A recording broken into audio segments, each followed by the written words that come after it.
নিরাপদ বিনিয়োগের খাত সঞ্চয়পত্র থেকে মুখ ফিরিয়ে নিচ্ছে মানুষ। কেনার তুলনায় ভাঙানোর প্রবণতা বাড়ছে। তথ্য বলছে, গেল অর্থবছরের প্রথম 2 মাস সঞ্চয়পত্রের নিট বিক্রি ইতিবাচক থাকলেও পরের 8 মাস ঋণাত্মক হয়েছে। এর ফলে সঞ্চয়পত্রের বিনিয়োগ তলানিতে নেমেছে। আরাফাত ইসলাম শুভর বিশেষ রিপোর্ট।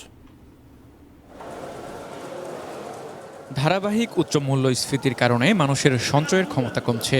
সরকারের সঞ্চয়পত্র বিক্রিতেও এর প্রভাব অনেক দিন ধরেই। আবার ট্রেজারি বিল ও বন্ডে এখন পাওয়া যাচ্ছে অনেক বেশি সুদ। ফলে সঞ্চয়পত্রে সরকারের ঋণ না বেড়ে উল্টো কমছে।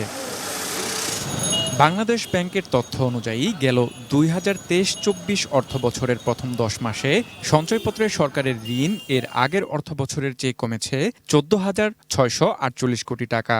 অন্যদিকে 2022-23 অর্থ বছরে তার আগের অর্থ বছরের চেয়ে কমেছিল 3,296 কোটি টাকা।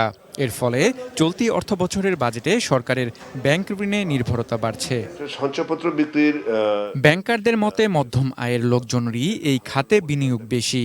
তবে গত 1.5 বছরে টানা মূল্যস্ফীতির প্রভাব গ্রাহকদের বিনিয়োগ কমে যাওয়ার অন্যতম কারণ বলে মনে করেন ব্যাংকার ফারুক মঈনুদ্দিন। দেশের মূল্যস্ফীতি যে বিষয়টি, সেটি সাথে সামাল দিতে গিয়ে হয়তো অনেকে যারা সঞ্চয় করেছিলেন অল্প বিস্তর, বিশেষ করে মধ্যবিত্ত নিম্ন মধ্যবিত্ত শ্রেণীর অনেকেই তাদের হয়তো সঞ্চয়পত্র ভাঙাতে হচ্ছে বড় কোনো খরচ মেটানোর জন্য। সেটি একটা কারণ হতে পারে। দ্বিতীয় কারণ হচ্ছে ভেরি রিসেন্টলি আপনার ব্যাংকের যখন 6 সুদ হার থেকে মুক্ত করে দেওয়া হলো, এখন ব্যাংকগুলো সঞ্চয়পত্রের চেয়ে অনেক ক্ষেত্রে বেশি সুদ দিয়ে ডিপোজিট আকৃষ্ট করছে।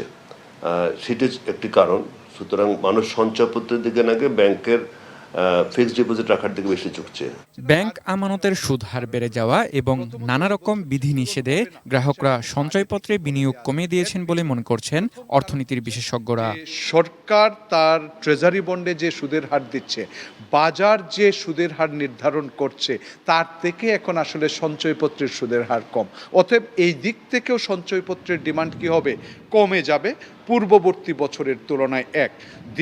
দ্বিতীয়ত হচ্ছে সরকার এই লক্ষ্যমাত্রা পূরণ না করার পিছনে সরকার যে বাধ্যতামূলক কিছু রুলস রেগুলেশন ইম্পোজ করেছে সেটাও দায়ী। এটার কনসিকুয়েন্স হচ্ছে এর লক্ষ্যমাত্রা পূরণ হবে না।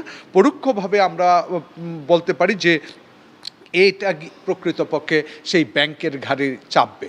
2024-25 অর্থ বছরে সঞ্চয়পত্র থেকে 15,400 কোটি টাকা ঋণ নেওয়ার লক্ষ্যমাত্রা নির্ধারণ করেছে সরকার। আরাফাত ইসলাম শুভ, এটি নিউজ, ঢাকা।